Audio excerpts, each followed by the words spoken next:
Hey friends, Rolf here, Louisville ProActivist Report. Thanks for joining me today. Go ahead and share this out. Click like, click subscribe. Have a great guest for you today. I'm here with Folly Aboussa. Yes. He's running for Louisville Metro Council in District 2. So we're going to discuss everything about District 2 with him today in his campaign. So just hang out with us and share this around.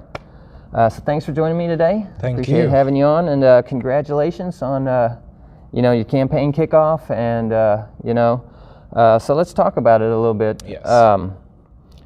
You're a young man. You're 18 years old, correct? I am. That is correct. And you still want to be involved in politics. So Absolutely. okay. So talk about a little bit your inspiration for running from politics in general, and this seat in particular. What made you want to do that? For sure. I started out inside a community by joining nonprofits. Like any young teenager who was involved inside our community. I started with the YMCA, later on with Metro United Way. By the time I was in the 7th grade, I started my first nonprofit.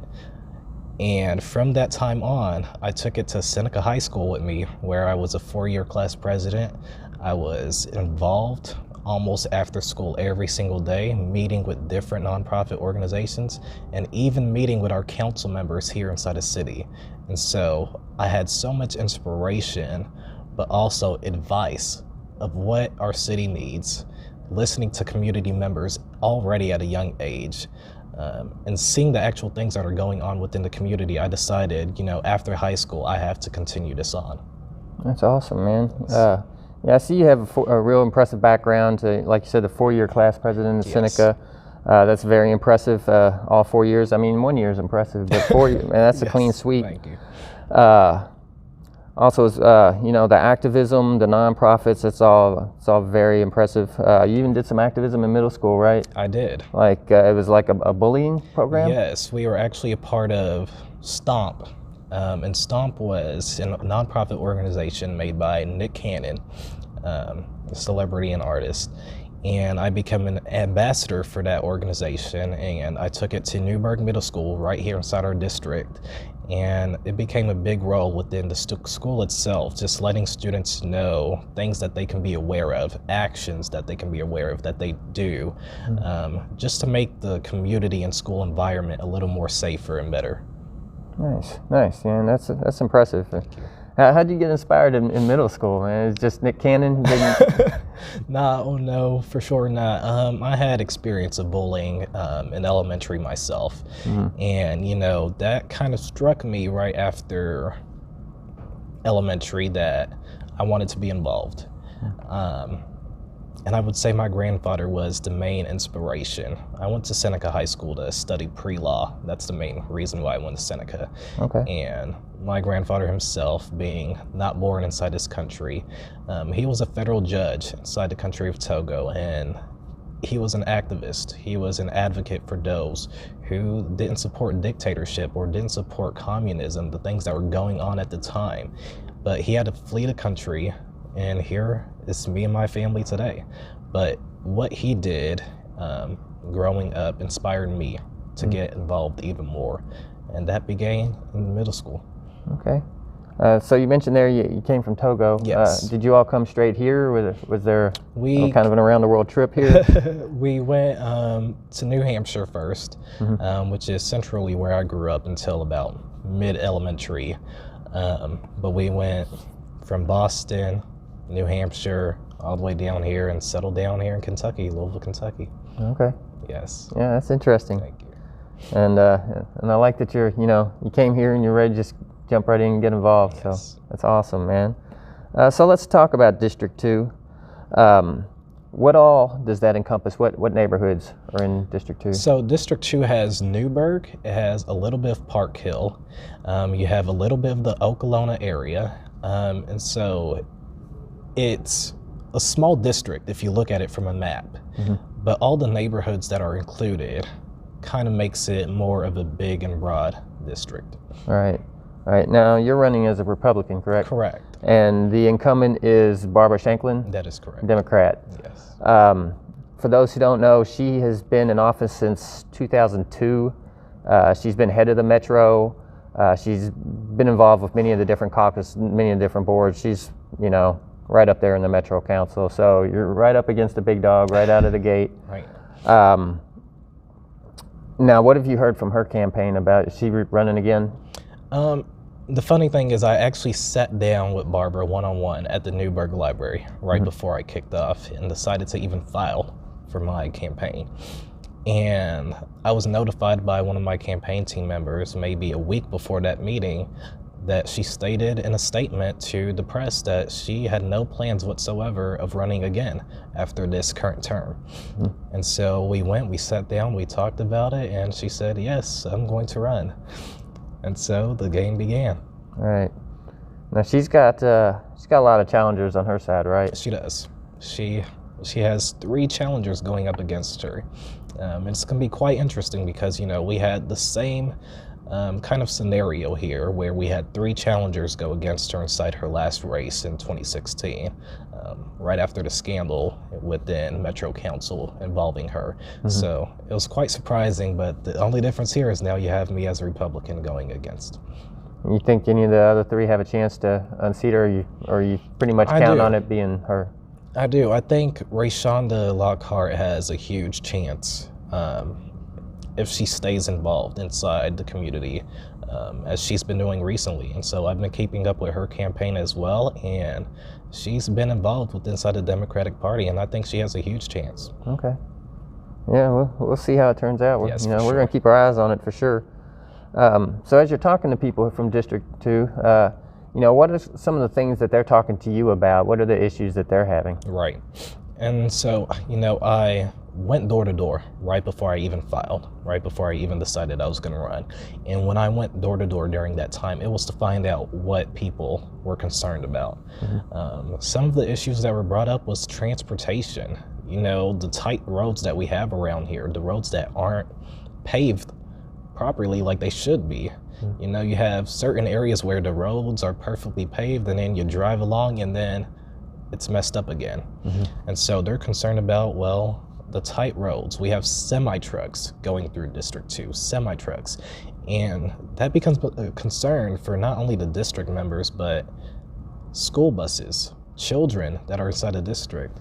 Another issue that was brought up was jobs. Lots of members inside District 2 are right at that poverty line. Lots can't reach the jobs that they want, and so that's part of my platform as well, being able to help our neighbors and our community members actually reach the jobs, because it's not that there isn't jobs in Louisville. There are jobs in Louisville. There are substantially enough jobs in Louisville, but people don't have the skills, they don't have the education, they don't have the support that they need to actually gain these jobs. Right. And so I was looking at your campaign website online, just looking at all your issues and everything, and you touched on a lot of that there. So let's dig into them one at a time here. Talk about the transportation issues that's going on. So I know you're, you know, you want to make maybe some changes to the TARC routing. Correct. So talk about that a little bit. You know, when I went door to door to some of the community members, when they brought up the transportation issue with TARC specifically, they looked at the fact that we have 2 buses that come this way, the 23 being the main one. I actually decided to one day, in a couple of days, ride that bus myself to and from downtown. And I was able to experience what the community members were talking about. And how'd that go? So it was an interesting trip. I got to see families who use that TARC regularly, occasionally day to day, just to get to and from work, to and from the grocery store, miles away, just to get to where they need to be. And one of the main concerns there was the TARC stops coming at a certain time, while in other areas inside Louisville, the TARC comes round and round throughout the entire day. And so the issue becomes there is those who do have jobs, or those who want to obtain a job, when it comes to transportation, well, they can get there, but they can't get back home because this TARC stops coming at a certain time. And so there are big changes that I believe need to be made there, just so our community members can support their own families. It comes down to that. You just want some later times for the TARC? Later times. I would believe so. Awesome. Yeah, okay. You also cited, like the jobs issue. Yes. And I see where you're talking about supporting local businesses, doing some kind of like events for that. Yes. So talk about those things. What do you see for for jobs in your district, and what do you think about how you could help the local businesses? With the local businesses, I'm a business owner myself, so I always say when I see another local business come up, not a franchise or a corporation, it makes me smile. It makes me happy. I drive down to Highland and you have so many local businesses. Why can't we have the same around this area? We can. But these local businesses need support. I stop by local businesses maybe every week just to grab food. I'll try something new and listen to the business owner, how they started up. We have a business downtown, Ada's Kitchen. She could have been right here inside our district if she had the support that she needed, her and her family. But I went to a local restaurant inside the Newburgh area, Soul Food Kitchen. I ate there, I saw the place, I saw where exactly they were located. And they have challenges with cars that drive past, parking around that area. But our businesses need more support as a whole. Funding, support from our Metro Council, as they've been doing with the food trucks. We need to promote these businesses because these businesses are going to grow our economy here in Louisville. Our budget is substantially ridiculous to me. It really is, and I've looked back and forth at that budget and where we're putting funding at. And I strongly believe that we're putting funding in the wrong areas right now. It's not entirely that our city doesn't have the money that it needs, but the money that we do have, we're putting inside the wrong areas that don't impact our community, our city as a whole. Instead, they impact a small number of people. I like the sound of it, man. I like how your mind works. So let's dig into a couple more of these issues here. Yes. I know you have some plans for education in the area too. I know you're talking about some after-school programs for like the arts, stuff like that, and providing some academic support. So talk about what all you have in mind for education in the district. Yes, for sure. While I was a class president at Seneca High School, every single year I would hold a youth leadership conference, just building upon skills of being able to walk into a job interview or being able to dress properly at certain areas in certain times. You got to be able to tell the difference of when to dress a certain way and when to not dress a certain way, when to talk a certain way and when to not talk a certain way. You don't talk to your boss the same way you talk to your friends day to day. And so we built upon leadership skills. We built upon advocating for your community and the issues that are going on inside the community. And so when I talk about education and art programs, academic programs, we have programs inside our JCPS schools today that are programs that are not only encouraging our students to go further inside a career and inside the dreams that they want, but they're taking students to places where they have opportunities to walk straight into the job force. Me, myself, I walked straight into KFC Corporation after working at a fast food for 2 weeks. I've never worked a job below that ever again. But that was with JCPS's help. And lots of students within the community can get this same help. But you have parents who gotta go to work day to day just to feed the family. And they're not able to drive all the way down maybe miles away just to pick up their student from school and back home every week. And so that challenge there, I believe, can be solved right inside the community. We have a community center in Newburgh, but that community center to me needs support as well. There's lots of land and area there that could be rebuilt to a community center. But that community center today is only serving a purpose of helping younger students. And to me, it's no different than the church. You bring up the child at a certain age, but then they stop coming to church. They're now going to college. They're getting involved in, things that a teenager would do, and they stop showing up. And the same thing is happening with our community centers. They have elementary students that they're serving, maybe some middle school students. But then these students later on, they go on to join basketball teams. Lots of our students in Louisville, I'm looking at them on social media and they're making music. They're doing things that they want to do for the rest of their lives. And in different ways that we could be supporting that right now in these community centers, right now in our community, rather than giving these parents the challenge of going to pick up their students each and every day. Gotcha.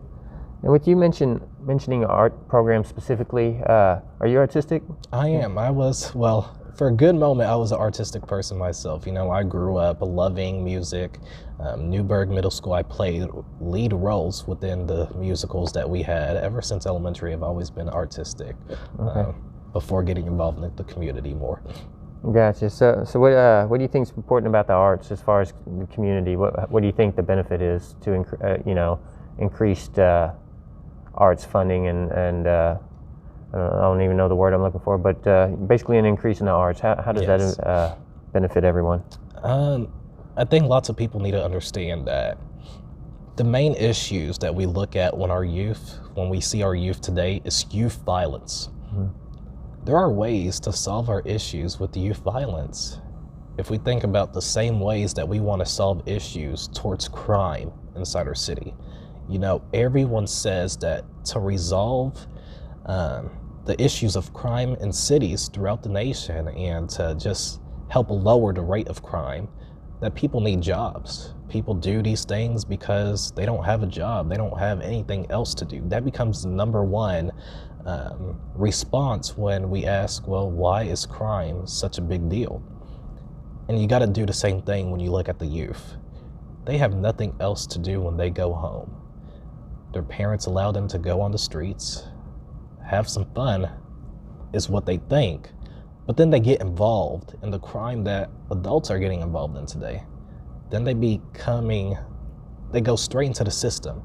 They get booked once, they don't care. They get booked another time, they don't care. It becomes a habit for them. But if you support these students and the arts and academic things that they want to do at a young age, they won't have involvement in those things. They won't. They won't be involved in crime when they know they can be making music and taking their career further on today. And it is possible. It's not an impossible thing to do. It's possible. And if we take on those challenges, crime rates will be a lot lower with youth involvement within it. And so I think that's how we tackle challenges like those. Nice. I like it. So let's move on to like environmental issues.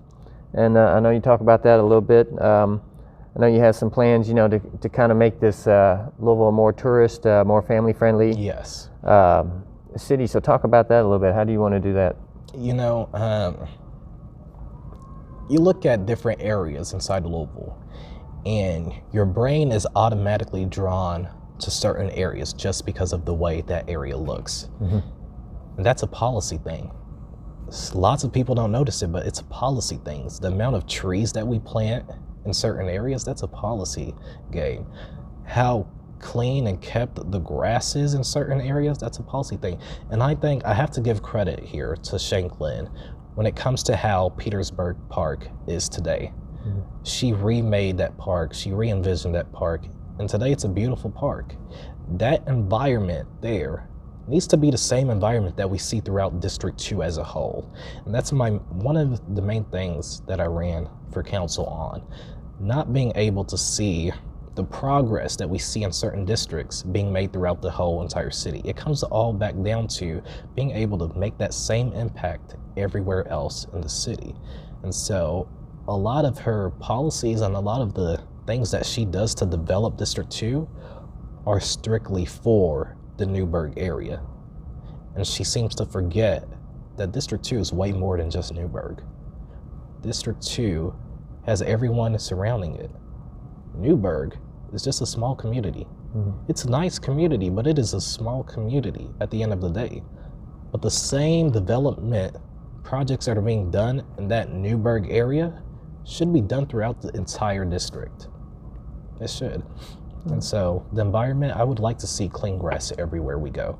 I'd like to see well-kept areas.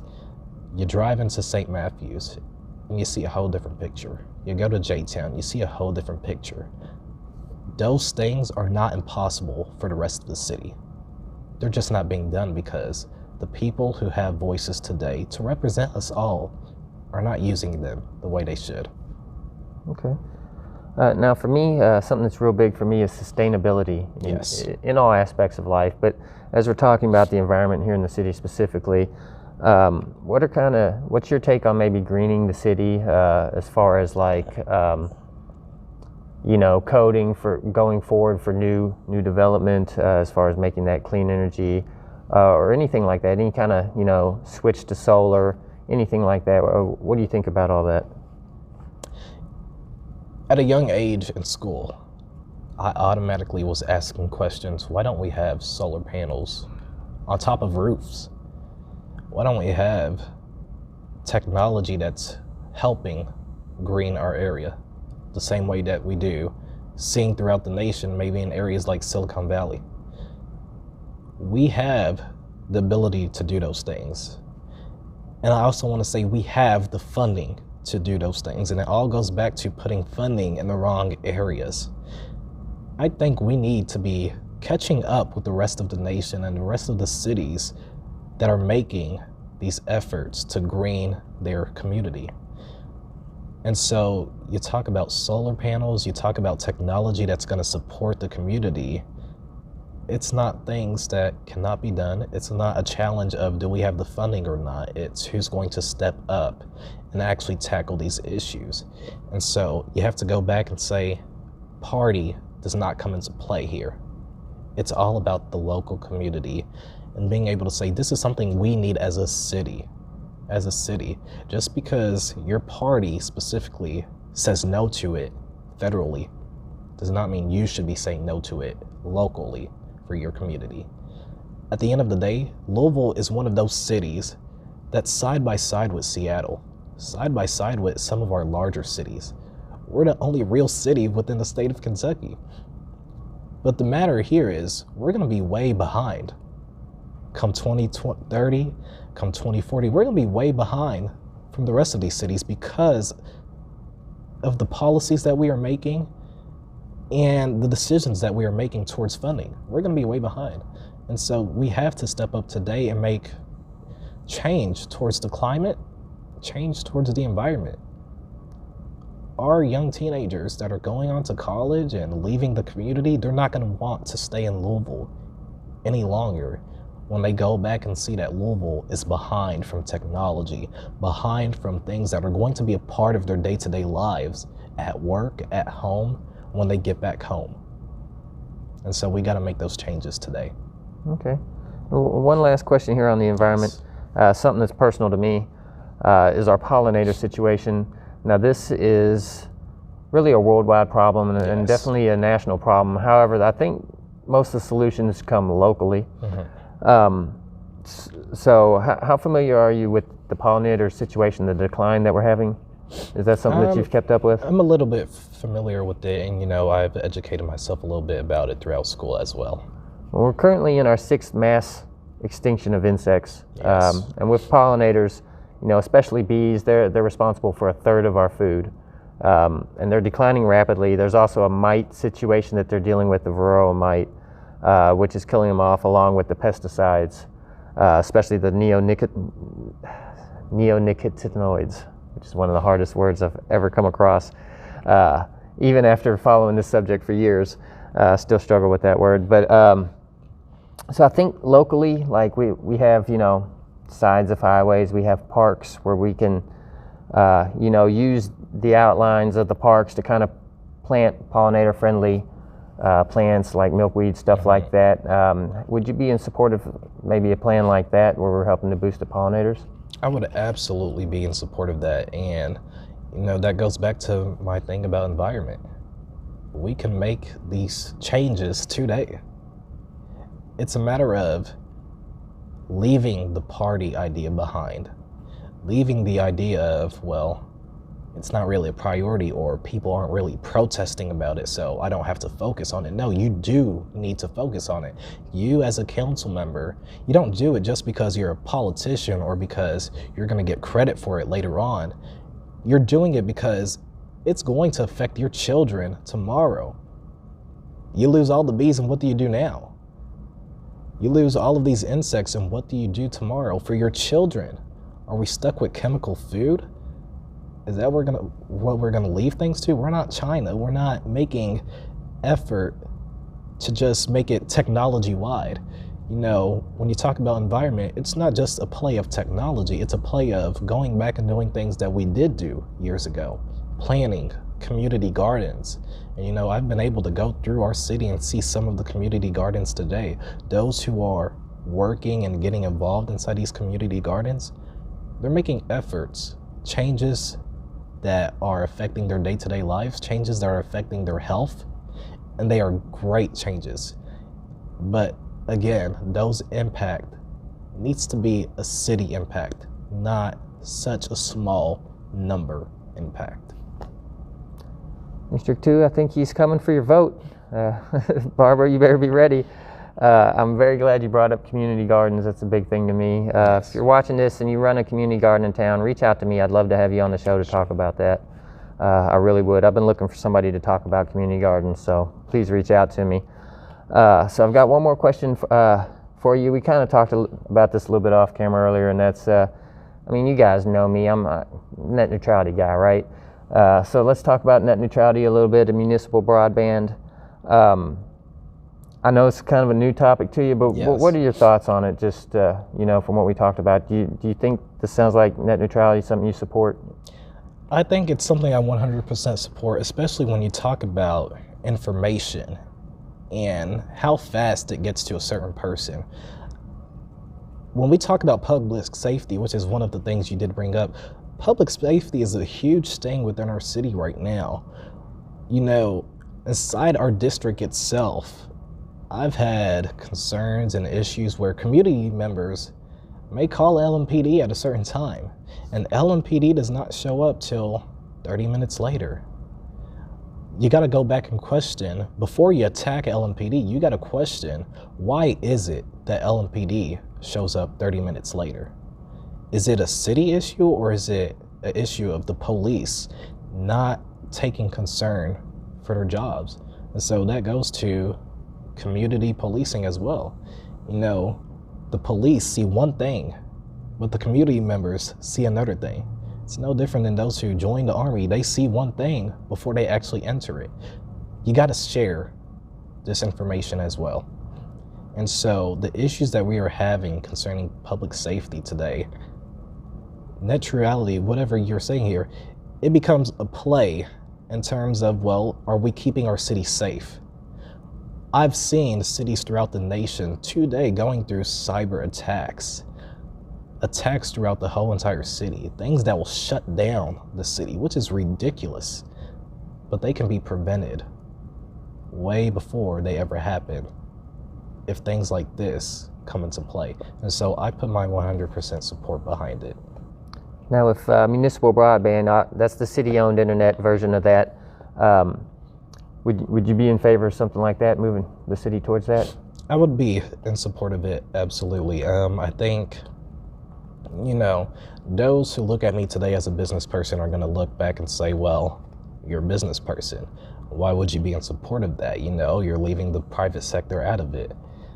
There's ways that the private sector is going to be involved. There's ways that the private sector is going to benefit from this, because the city can't do it on its own. Yeah.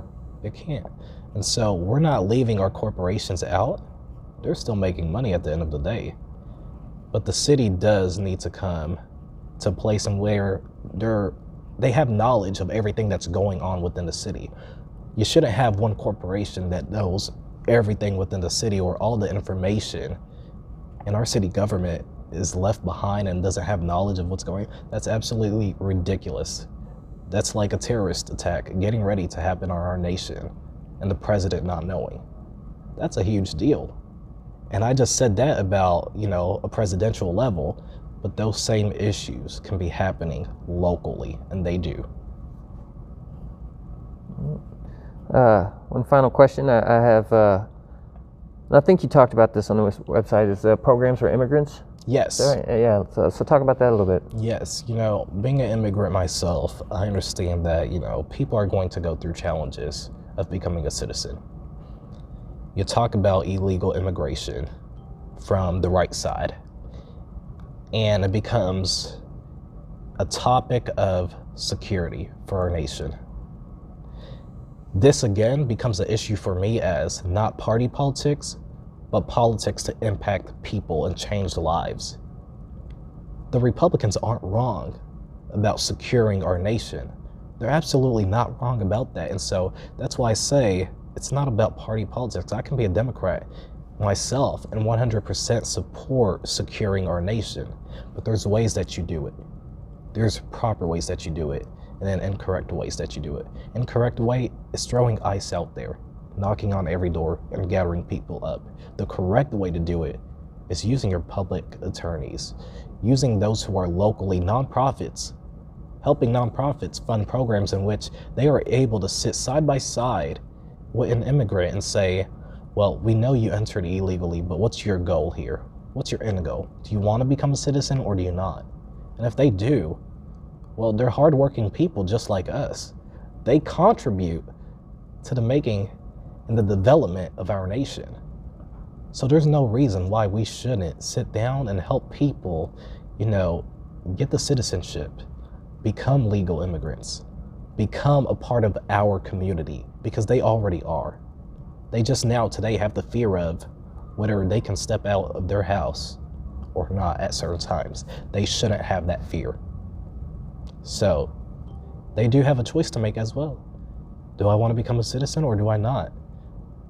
And at the end of the day, again, Republicans are not wrong when they say we need to secure our nation. Border patrol and safety, I understand that point of view, but you got to go back and say, if you want to be a part of our country and you want to be a part of the development and growth, you can. This is the American dream and you can, but there are proper ways of doing it. Okay. Now, is anything that we've missed that we haven't talked about that you'd like to bring up? Well, I'll let the public know today that whether or not I win this race, I'm going to be involved in the community. A bill that I'm standing by today is going to be a bill that is going to reverse our KRS 67C 111, which prohibits us from creating any new cities within counties like Jefferson County, where we have a Louisville metro government standing as a first-class city. And so I'm letting everybody know today that, just yesterday I had a phone call from a council member. Yesterday evening, a council member gave me a call. I won't mention who it is yet, which they'll probably find out later on. But that council member gave me a call and said, well, I've been seeing you post on social media about KRS 67C 111. That KRS prohibiting us from creating any new cities like St. Matthews or like J-Town. The reason why I support a bill that reverses that is because it goes back to the city's budget, the city's decision making.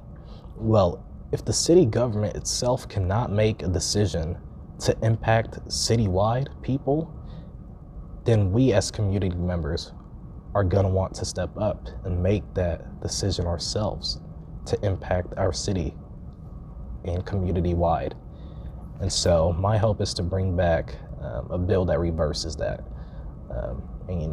So if I don't win this election, I'm going to win it eventually for the community members. We're just about done in here. We're just finishing up an interview. Oh, you're fine. They said he's fine. We're finishing up an interview, so we don't have maybe 5 minutes left. I take it it's 4 o'clock. So all right, so on that note, we'll kind of wrap it up here. Make your plea to the camera, everybody in District 2, why they should vote for you, and then when you're done, let them know how they can follow you online and everything. Yes, for sure. District 2, I believe that you as the community should vote for me, and not because I'm a Republican, not because I'm a Democrat, but because I'm for the community. We have had the same leadership since the start of the council, and that leadership has brought no impact whatsoever to our community. We need to see new change, whether it's me or not. It's time for Dr. Shanklin to take her leave.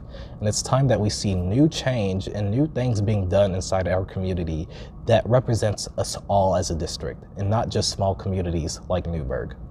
And so I believe you should vote for me because I'm here for the district itself and not for the party itself or the community itself.